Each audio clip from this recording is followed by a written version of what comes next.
As a consequence of the Russian invasion of Ukraine, we're seeing an interesting shift in the psychology of the progressive left. The shift can be summarized in an article just out in The Atlantic called "There Are Many Things Worse Than American Power." Now, the writer, a guy named Hadi, by the way, a fellow at the Brookings Institution, professor of Islamic Studies at Fuller Seminary. He can't bring himself to say American power is great. It's a good thing. The world is better off because of American power.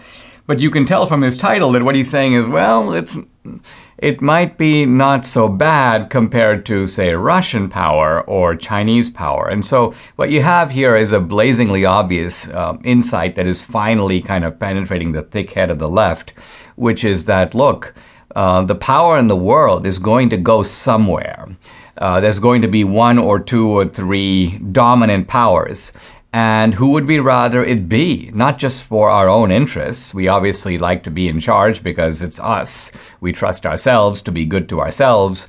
But which is better for the world? Is it better for the world for America to be top dog, or China to be top dog, or Russia to be top dog? Who's going to treat the other countries, let's call it the smaller countries, the less important countries, the less powerful countries, more benignly, with a better sense of openness and justice? Well, the answer to this question should not be difficult. But for the left, and this guy, Shadi Hameed, gives a pretty good idea. He says, look, we kind of came of age in the universities. Now, here he's talking about the way in which he and his fellow liberals were propagandized. He goes, I spent my college years reading Noam Chomsky and other leftist critics of U.S. foreign policy.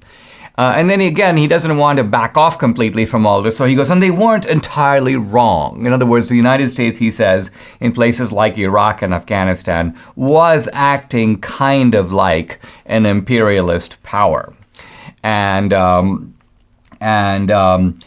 then he says, but now what's become clear is because of the failures in Afghanistan and Iraq, Putin and China have mobilized, and they've realized that the kind of global playing field is tilting.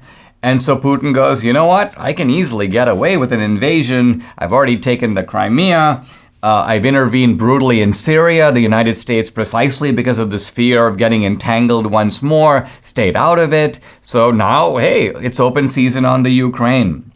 And the writer, Shadi Ahmed, says, you know, all along, we on the left have been talking about imperial overreach, and we've opposed U.S. military action, and we've imposed even the use of American power.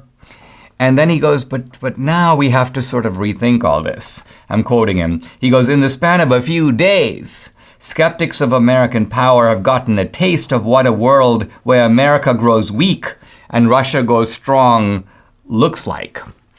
And so he goes, the liberals have to sort of put their thinking caps on here. And he says many on the anti-imperialist left aren't really anti-imperialist. They just have an instinctive aversion to American power. So what he's pointing out here is that if you claim the anti-imperialist mantle and your main focus is on your own country, America, let's make sure America doesn't act like an imperialist power. Let's, in a sense, throttle our own country. Think of all Obama's slogans leading from behind, you know, the self-limiting principle, essentially a kind of anti-colonial shackle on American power.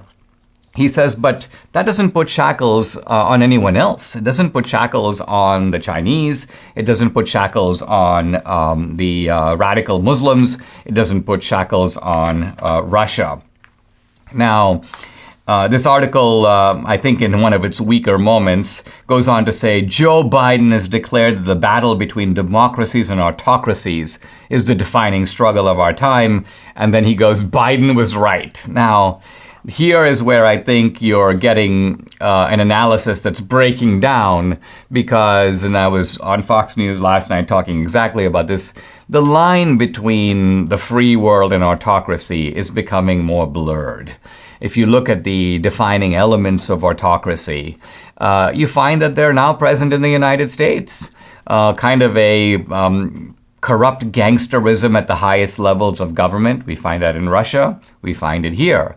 Corrupt oligarchs who dominate the power rudders of society. Yeah, you find that in Russia. You find that here. Using the state to go after political prisoners. Putin did that. Biden did that here. The idea of a one-party state that is suffused with media-supported propaganda. The idea that the opposing party is somehow delegitimized. It's an enemy of the state. It's potentially a terrorist arm that needs to be suppressed and not argued with. All of these ingredients of classic autocracy are fully present in today's United States. So the article I find interesting in that it seems to have a reassessment of the value of American goodness and American power in the world. I think to that degree it's a healthy development, but it's completely blind to the autocratic tendencies that are being imposed within America from the left itself.